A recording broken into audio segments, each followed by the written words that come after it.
Today's Thursday, May 7th, with the title, The Old Left-Hander by Stephen L. Mason, coming from Philippians chapter 3, verse 17. Keep your eyes on those who live as we do.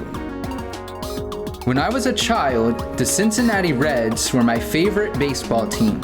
Summer nights were spent in front of the radio listening to the home team's games. Joe Nuxhall, a broadcaster for the Reds, ended each broadcast with these words: "This is the old left-hander rounding third and heading for home."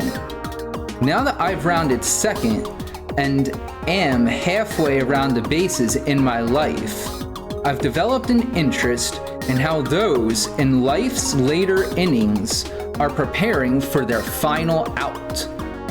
When this left-hander rounds third and heads for home, I want to remain upright as I race across the plate. No head-first dives for me.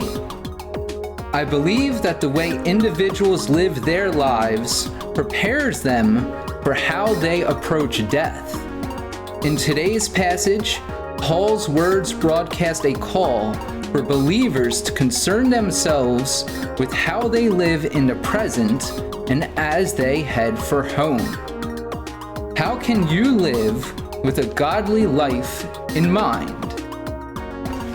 For a lot of people, I think it's just taking the time to recognize what's right and to recognize a duty to do what's right. That's something you'll hear me speak on more and more about, as it's something I identify with.